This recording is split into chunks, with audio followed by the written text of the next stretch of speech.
Bismillah, alhamdulillah, wala hawla wala quwata illa billah.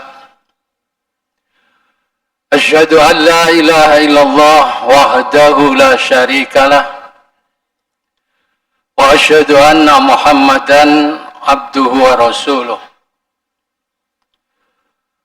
Allahumma salli ala Muhammadin khatamil anbiya'i wal mursalin wa ala alihi wa ashabihi wa man tabi'ahu bi ihsanin ila yaumiddin. Amma ba'd. Jamaah salat maghrib rahimakumullah. Alhamdulillah, kita bersyukur pada Allah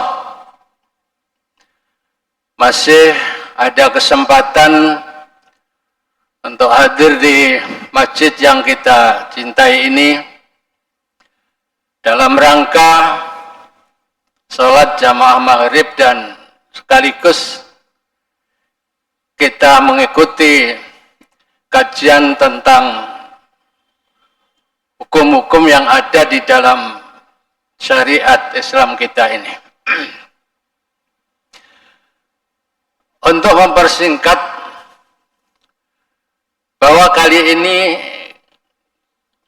kita akan mengkaji tentang ilah dalam perkawinan Islam. Ini sebetulnya ya satu paket lah dengan yang kita kaji sebelumnya, yaitu tentang zihar. Ya, hampir sama masalahnya, cuma nanti kafaratnya yang berbeda, dan peristiwanya juga ada perbedaan. Ini para hadirin, ilah itu biasanya dimulai dengan adanya ketidaknyamanan di dalam rumah tangga. Baik ketidaknyamanan itu disebabkan oleh ulah suami maupun oleh ulah istri. Ya pasti kan dalam satu rumah tangga itu sok-sok ya terjadi sedikit ketidakenaan, sedikit percekcokan, ya, dan sedikit pula misalnya ketidaksamaan pendapat dan lain sebagainya. Itu dalam rumah tangga. Tetapi di dalam mengatasi ketidaknyamanan dalam rumah tangga itu, kadang-kadang ada yang didasari dengan emosional. Mungkin suaminya yang agak emosi, lalu mengucapkan kata-kata ilah, yang nanti kita contohkan kata-kata ilah itu. Atau sebaliknya, jadi kalau tadi mungkin suaminya yang emosi lalu mengucapkan kata-kata ilah itu. Atau sebaliknya,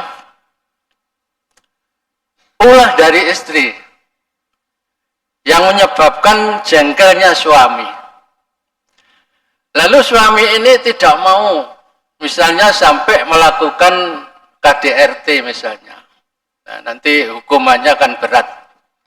Di dunia ini juga akan dipenjara kalau memang terbukti, dan di akhirat juga karena melakukan satu tindakan kasar terhadap istrinya, maka juga akan dikenai penjara akhirat. Ini.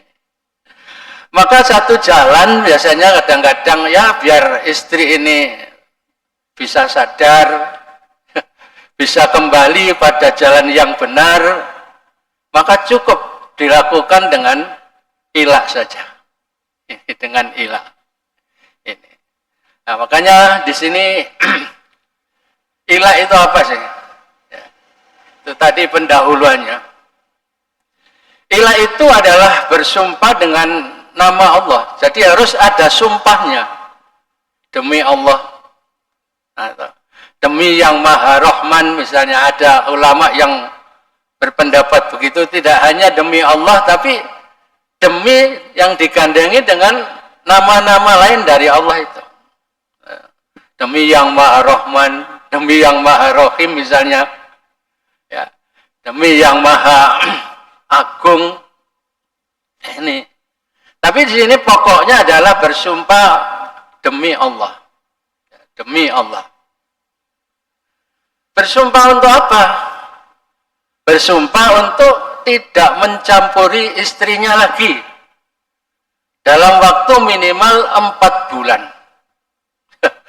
Jadi dia berkata, demi Allah, saya tidak akan mencampuri kamu selama 4 bulan atau 5 bulan atau 6 bulan atau seterusnya. Pokoknya minimal 4 bulan. Kata-katanya itu. Ya. Atau mungkin tidak dibatasi. Terus pokoknya saya demi Allah tidak akan mencampuri kamu lagi. Itu. Ini kata-kata sumpah ini mempunyai makna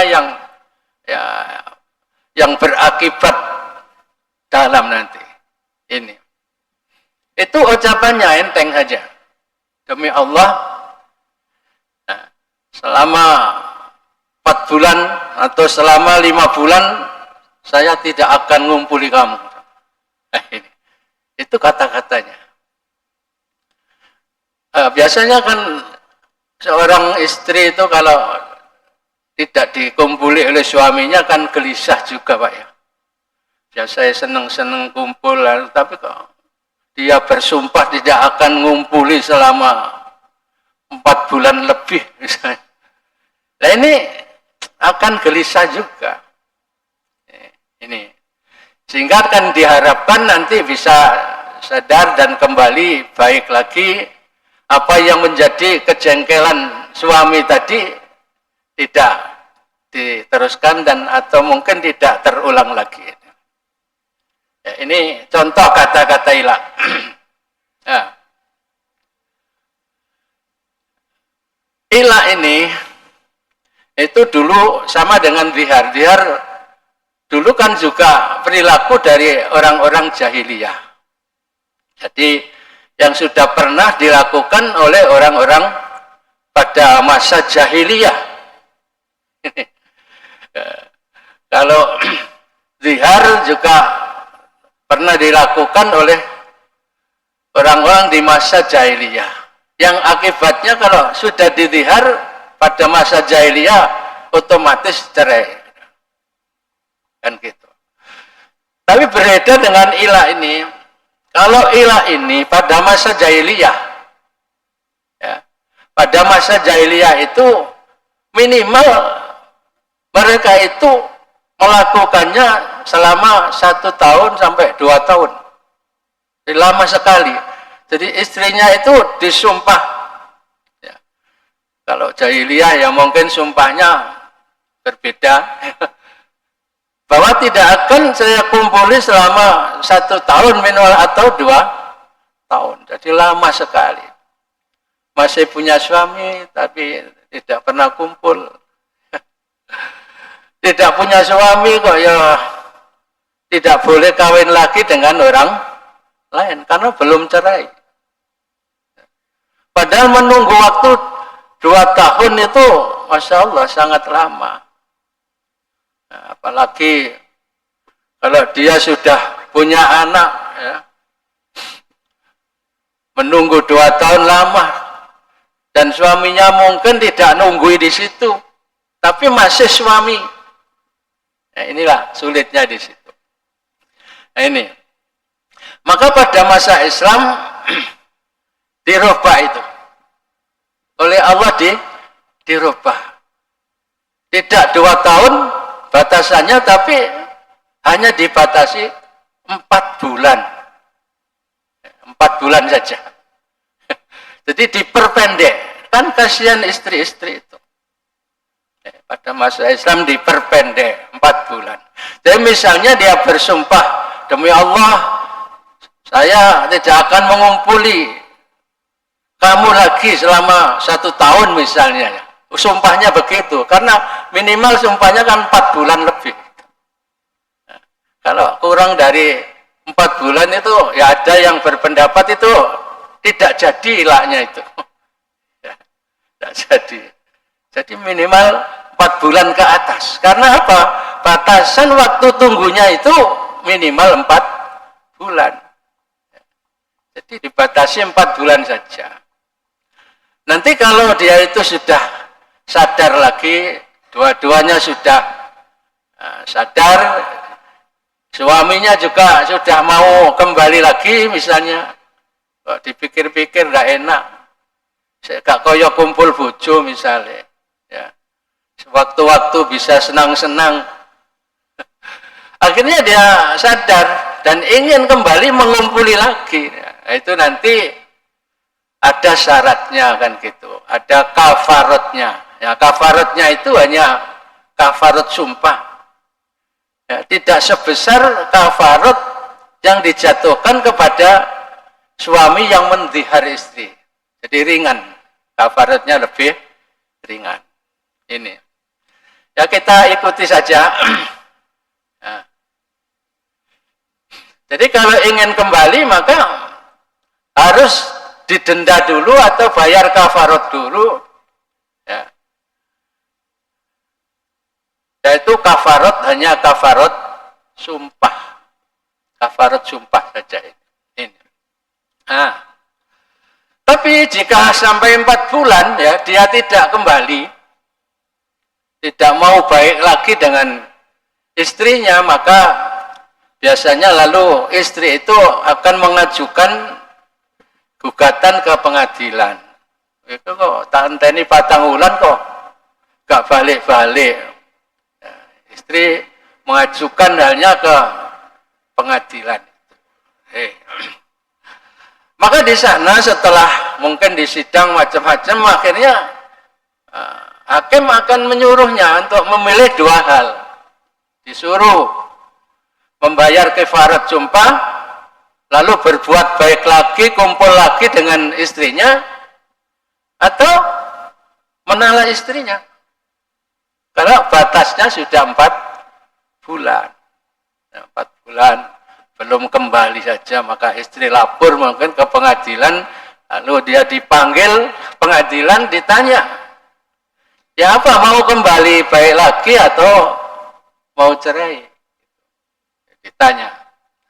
Nah, kalau suami tadi tidak mau menjalani salah satunya kembali, juga tidak mau menceraikan, juga tidak mau, jarno kono tek kapok misalnya.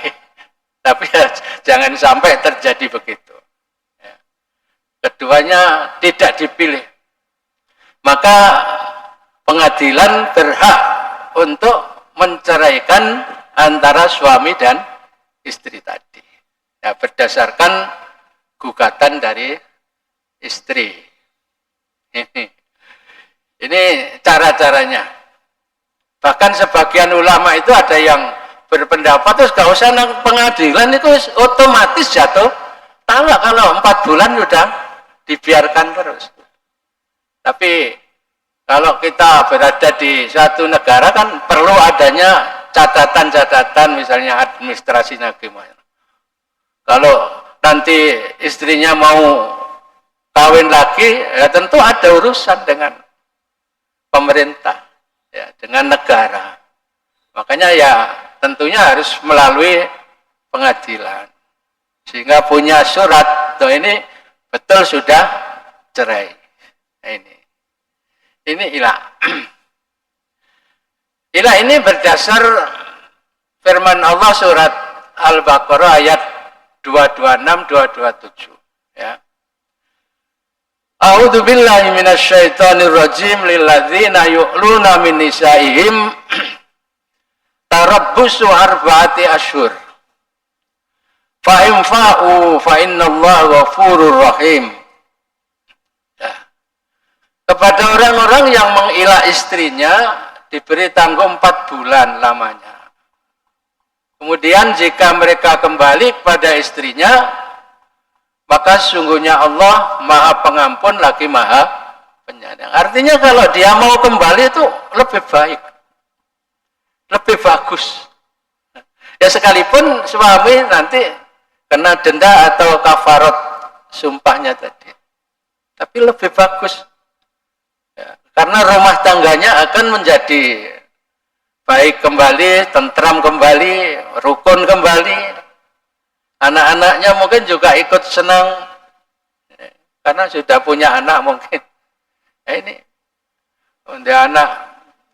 anak itu kalau dengar orang tuanya tengkar gitu saja ya sedih. Ya, tapi kalau lalu dia mendengar bahwa waduh ayah dan ibu saya ini kembali rukun lagi, senang itu. Senang. Tapi sebaliknya wa inna zamut talaqa fa innallaha sami'un alim. Jika mereka berazam atau berketetapan hati untuk talak saja, bercerai saja, maka Allah maha mendengar lagi maha mengetahui. Artinya ya diperbolehkan, rumah tangganya sudah kadung begitu. Ini. Tapi sekali lagi kembali baik lagi, kembali rukun lagi, dan kembali mengumpuli lagi dengan syarat membayar kafarat itu akan lebih baik, lebih bagus. Ini. Jadi di sini Allah itu mengapa kok menghalalkan hukum ilah ini? Ini maksudnya adalah untuk menghapus hukum yang telah berlaku lama pada masa orang-orang jahiliyah. Itu berlaku lama itu di masa jahiliyah itu. Makanya yang asalnya 1 tahun 2 tahun dibiarkan, lalu Allah hanya membatasi 4 bulan saja. Kasihan para istri itu kasihan. Nah, jadi waktu 4 bulan ini dijadikan sebagai masa penangguhan itu. Ditangguhkan sampai 4 bulan.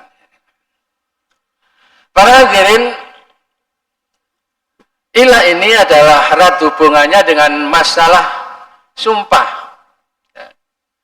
Mengenai sumpah. Makanya ayat yang dipakai di dalam kafarat ilah ini adalah kafarat sumpah. Yaitu ayat 224, 225 ini. Wala taj'alullaha urdatan li aimanikum an tabarru wa tattaqu wa tuslihu bainan nas. Wallahu sami'un alim. La yu'akhidukumullahu billaghwi fi aimanikum walaki yu'akhidukum bima kasabat qulubukum wallahu ghafurun halim. Ini ayat yang berhubungan dengan ilah, ya. Ayat sumpah yang berhubungan dengan ilah ini, ya.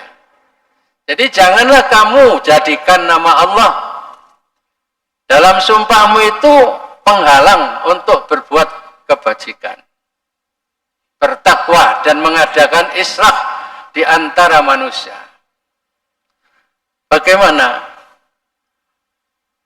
Menghalang atau penghalang untuk melakukan bajikan bagaimana? Kita tidak boleh kita bersumpah tapi untuk menghalangi perbuatan yang baik. Misalnya, demi Allah saya tidak akan mau bersedekah misalnya. Demi Allah saya tidak akan mau kawin. Padahal kawin itu kan perbuatan baik. Jadi sumpah semacam itu tidak boleh. Ya. Demi Allah saya tidak akan mau membantu kamu. Kami tidak akan mau membantu kamu. Itu tidak boleh. Jadi perbuatan baik tapi dihalang-halangi dengan sumpahnya sendiri. Maka Allah mengatakan wala taj'alullaha urdatan fi aimanikum an tabarru wa tattaqu wa tuslihu bainan nas. Untuk berbuat baik, untuk berbuat takwa, untuk berbuat mendamaikan di antara manusia. Takwa itu kan banyak. Demi Allah aku mau sholat misalnya. Itu juga menghalangi perbuatan baik sumpahnya itu. Tidak boleh. Nah, itu tentang sumpah. Tapi di sini Allah mengatakan Allah tidak menghukum kamu disebabkan sumpahmu yang tidak dimaksud untuk bersumpah. Jadi gak niat sumpah ya apa ya? Hanya nanti ada contohnya. Tapi Allah menghukum kamu disebabkan sumpahmu yang disengaja untuk bersumpah oleh hatimu.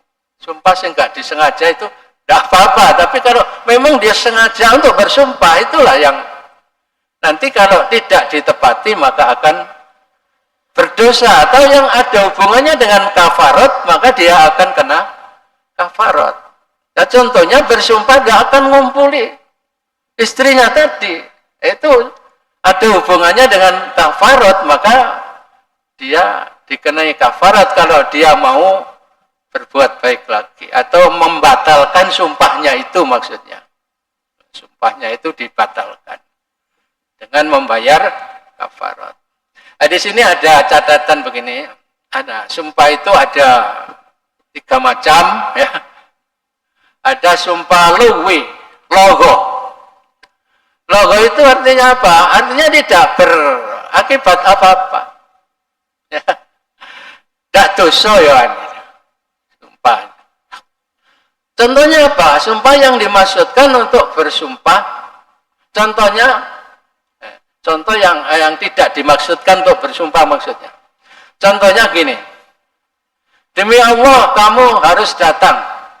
Misalnya kita punya hajat misalnya ya. Lalu menyumpahi pada temannya, demi Allah nanti kamu harus datang. Nah itu bukan berarti sumpah, hanya untuk menguatkan saja. Seolah-olah teko temen yo, seolah hanya itu, tidak berakibat apa-apa. Ya, insya Allah demi Allah kamu harus datang. Demi Allah kamu wajib makan. Nah, itu kan tidak ada akibatnya apa-apa. Itu tidak, namanya tidak sumpah, hanya sumpah yang luwi tadi. Demi Allah kamu harus makan misalnya. Karena dia ketok lesu misalnya. Lalu temannya mengatakan demi Allah kamu wajib makan misalnya. Tidak apa-apa itu. Tidak ada akibat apa-apa. Sekalipun dia itu menggunakan nama Allah, demi Allah. Jadi karena katakannya tidak dimaksudkan untuk bersumpah, maka tidak ada kewajiban untuk membayar kafarat, hanya logo saja. Nah, yang kedua ini yang berat. Yang kedua ada sumpah munaqadah, ya, sumpah munaqadah. Sumpah yang memang benar-benar disengaja diucapkan untuk melakukan atau meninggalkan sesuatu. Sumpah ini contohnya begini, demi Allah saya akan bersedekah sebanyak 1 juta. Ini contoh. Jadi ini namanya sumpah untuk berbuat baik. 1 juta. Demi Allah saya tidak akan menipu kamu. Nah, tiba-tiba nanti ternyata menipu.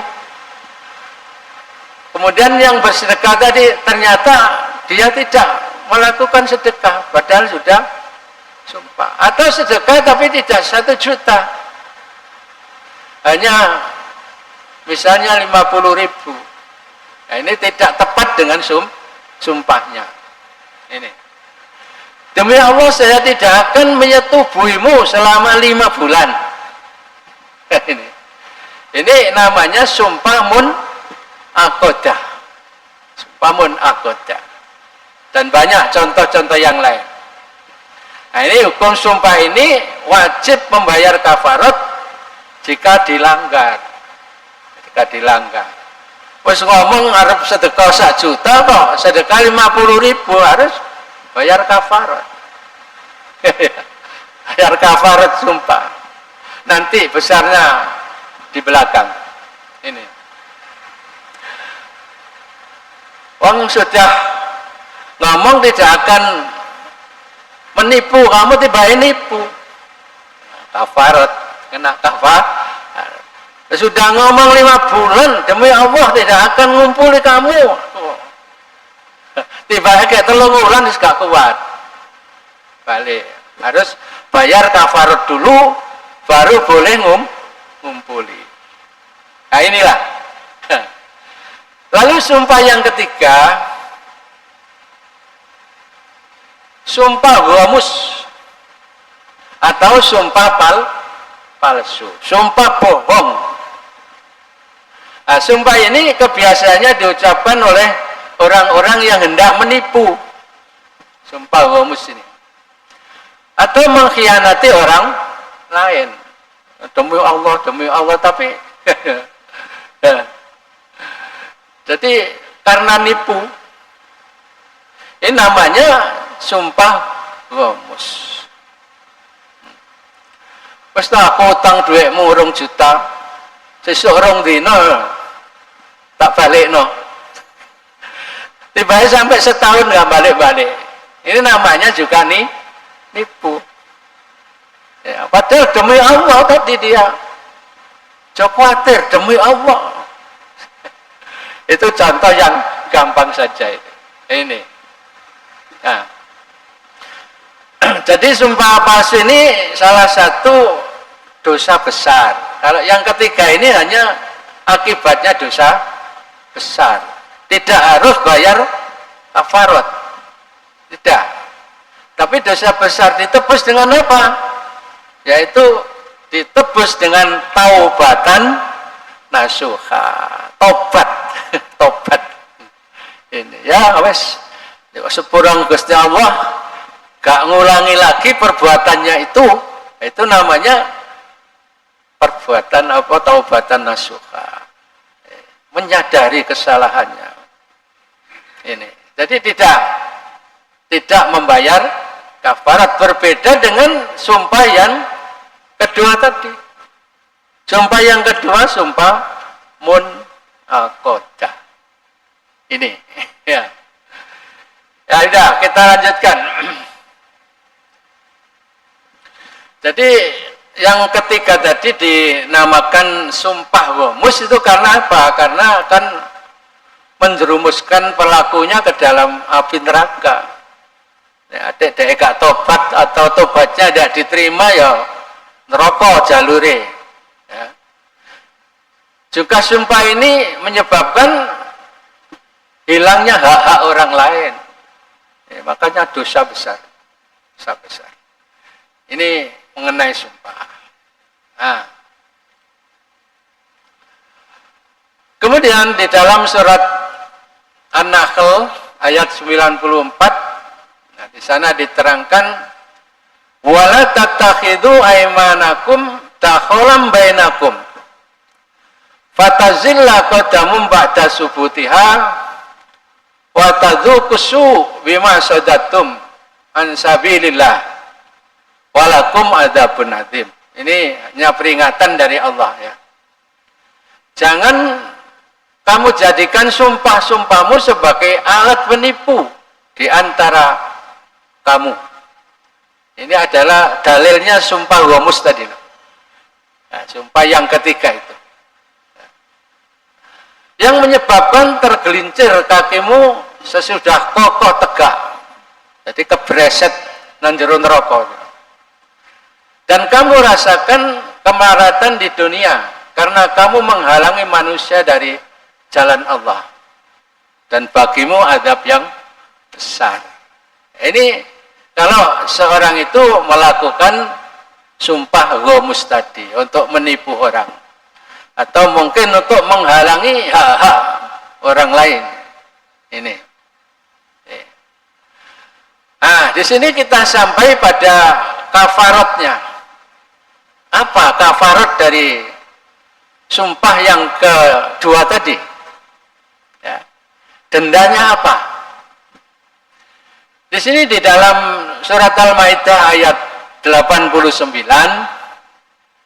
Allah berfirman la yu'akhidukumullahu billahwi fi aimanikum walaki yu'akhidukum bima aqadtumul aimana fakaffaratuhu it'amu asyarati masakin min awsati ma tut'imuna ahlikum au kiswatuhum au tahriru raqabah. Ini faman lam yajid fasyamu salasata ayyam dzalika kaffaratu aymanikum idza khalaftum wahfadzu aymanakum kadzalika yubayyinullahu lakum ayatihi la'allakum tashkurun. Itu bisa dilihat di sana ya, biar jelas. Jadi Allah tidak menghukum kamu disebabkan sumpah-sumpahmu yang tidak dimaksudkan untuk sumpah. Seperti contoh sumpah yang pertama tadi. Nah, ini dalilnya di sini. Sumpah yang pertama tadi. Tapi dia menghukum kamu disebabkan sumpah yang kamu sengaja. Yang kedua tadi, maka kafarat, ya, kafaratnya melanggar sumpah itu ialah pertama memberi makan 10 orang miskin. 10 tok. Kalau yang zihar kemarin kan 60 Pak ya. Berat. Ya, sitina miskinan. Tapi di sini hanya kafarat sumpah, yaitu hanya memberi makan 10 orang miskin. Wah, enak wis ngeimangan wong 10 wis balik ngumpuli bojo maneh. Ya. Ini. Ngeimangan wong 10, yaitu dari makanan yang biasa kamu berikan kepada keluargamu. Ya, panganan biasa aja. Biasanya misalnya sego bungkus misalnya yang dimakan oleh keluarganya ya 10 bungkus cukup. Sego boranan misalnya ya 10 bungkus boranan ya cukup. Sego kerabu 10 bungkus diberikan kepada orang-orang miskin. Ya, jangan diberikan pada yang kaya, nanti nggak mau makan itu. Yang kaya biasanya makan enak. Ini. Kemudian atau kalau tidak bisa memberi makanan atau memberi pakaian pada mereka. Tukokno klambi sitok edang. Ya tambah larang Pak ya. Ada tak wah si jedang ya 150 ping 10 ya. Sing sederhana misalnya. Ya, ini. Tapi ini nasi hanya 10 bungkus murah. Ya. Ya boleh pilih antara makanan atau pakaian. Karena di sini au. Jadi au makanan atau pakaian pada 10 orang miskin. Yang agak berat atau memerdekakan seorang budak. Budak itu berapa? Zaman Abu Bakar dulu aja sudah mahal sekali budak itu. Ya. Sekarang ya ndelek budak nang endi? Tidak ada ya. Ya itu pilih saja yang ada. Nah, jadi memerdekakan budak. Kemudian ada lagi pilihan barang siapa yang tidak sanggup melakukan yang 3 tadi, ya, maka kafaratnya puasa selama 3 hari. Oh, enteng malahan. Wis puasa 3 dina tok wis balik ngumpuli. Cecil dihar berapa? 2 bulan berturut-turut. Wah, lebih berat ini. Ya. Makanya ilah ini lebih ringan. Nah, makanya kalau misalnya ya naudzubillah jangan sampai terjadi ada yang terlanjur mengucapkan itu ya segeralah kembali kepada jalan yang benar. Wes tak poso 3 dina balik maneh. Ini 3 dina tok. Ini ilah. Nah, ini. Ya wes, kena wae Pak, ngajine kena wae. Gak usah ngotot ala pegel. Tapi paham Pak ya? Insya Allah. Ya. Jadi itu kafarat dari sumpah ilah tadi, bersumpah. Jika itu dilanggar, jadi durung patang wulan kepengen balik ya, itu namanya melanggar sumpah, makanya harus bayar kafarat dulu. Kafarat dulu. Janjine wingi gak tak kumpulin 6 wulan demi Allah. Tapi harus ada demi Allahnya. Kalau tidak ada kata-kata demi Allah, batal ilah itu. Tidak jadi ilah namanya. Harus ada, sumpahnya itu harus ada, karena hubungan kafaratnya ini dengan kafarat sumpah. Ya bisa-bisa nanti kalau hanya ngomong tapi tanpa sumpah demi Allah, ya bisa-bisa jadi talak itu nanti. Ya bisa-bisa dong. Jangan-jangan gitu. Tapi kalau ada gandengannya demi Allah, misalnya kita marah, wes gak kira aku ngumpuli lawasih misalnya, itu kalau ada demi Allah ya bisa-bisa itu dikategorikan dengan menalak. Makanya hati-hati. Makanya kalimah demi Allah ini sangat penting dalam hal urusan ilah ini. Ya. Jadi kalau sampai ngomong tanpa demi Allah, demi wallahi misalnya, tapi di dalam hatinya ini ada seolah-olah dia itu ingin menalak ya, bisa jadi talak juga itu. Ya. Karena talak itu jidduhu jiddan wa hazluhu jiddan. Kawin dan talak itu sungguh-sungguh ya jadi guyon-guyonan ya. Jadi makanya aja sampai kita guyonan wis kan dina kita rabi ya. Ndak oleh guyonan gitu itu ndak boleh. Ndak boleh. Jiddu jidan wa hazlu jidan. Guyonan ya temenan ya temenan. Ini coba. Ini dalam hal kawin dan talak itu. Nah, di sini ada sabda Rasulullah lagi, man khalafa ala yaminin fara'a ghairaha khairan minha fatarakuha kafaratuha. Siapa yang bersumpah terhadap suatu hal, kemudian ia melihat sesuatu yang lebih baik, lalu ingin membatalkan sumpahnya itu, maka dia itu maka lakukan yang baik itu, tapi harus membayar kafaratnya.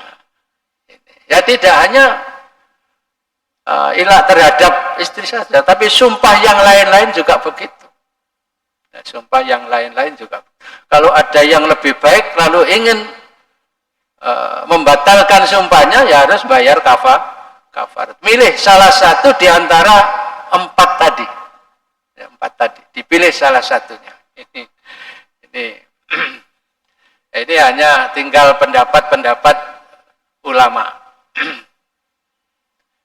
Ya sebetulnya sudah berapa? Masih kurang 5 menit. Ya, ya pendapat-pendapat ini sudah terangkum di atas apa-apa, karena nanti. Jadi di sini syarat-syarat ilah itu, terutama menurut mazhab Hambali ini di sini, yaitu suami bersumpah dengan nama Allah. Jadi syaratnya harus menyebut nama Allah atau dengan salah satu sifatnya. Nah, saya contohkan tadi Rahman, Rahim dan lain sebagainya tadi. Nah. Kemudian yang kedua, suami bersumpah untuk tidak melakukan persetubuhan selama lebih dari 4 bulan. Nek rong kaya gak dadi. Karena masa tangguhnya itu minimal 4, maksimal 4 bulan. 4 bulan. Jadi nek gak kumpulin sahulan misalnya itu ya kaya gak dadi. Tapi ada ulama yang menyatakan pokoknya piro wae yo ilah dadi. Nah, itu. Tapi di sini syaratkan begitu. Nah, suami bersumpah untuk tidak melakukan persetubuhan di bagian vagina. Ini. Terus yang dijadikan sebagai objek sumpah adalah istri. Ya. Karena orang yang selain istri tidak memiliki hak untuk disetubui oleh suami. Maka si suami tidak dapat melakukan ilak pada perempuan selain istri. Ono wong wedok, demi Allah aku gak ngumpuli kon patang wulan, nggak bisa. Enggak bojone kok. Ono wong naik ngono Pak, terus sampean ngomong ngono. Ya ndak bisa Pak ini. Ini contoh-contohnya saja. Nah, cuma di sini sebenarnya masih ada ya sedikit talak yang jatuh karena ilak. Misalnya tidak kembali baik lalu talak, maka talaknya itu menurut Abu Hanifah itu talak bain. Jadi tidak bisa dirujuk. Umpama ingin kembali mari talak, ingin kembali ya kawin barulah lagi, nikah baru. Tapi kalau menurut Imam Syafi'i dan siapa Maliki kita ini saja, ya Imam Maliki dan Syafi'i itu merupakan talak roj'i saja. Jadi misalnya jatuh talak, dia ingin rujuk juga bisa. Ini menurut Imam Malik dan Imam Syafi'i. Ya saya kira sampai situ saja ya. Sudah selesai kok. Ini tinggal ya dalil-dalilnya tentang talak roj'i maupun talak bain itu. Ya mudah-mudahan sekalipun dalam kajian singkat tidak sampai 1 jam ya, tapi mudah-mudahan bisa kita pahami dan mudah-mudahan hal-hal yang seperti itu tidak terjadi di dalam rumah tangga kita, gitu ya harapan kita. Akhir kata, wassalamualaikum warahmatullahi wabarakatuh.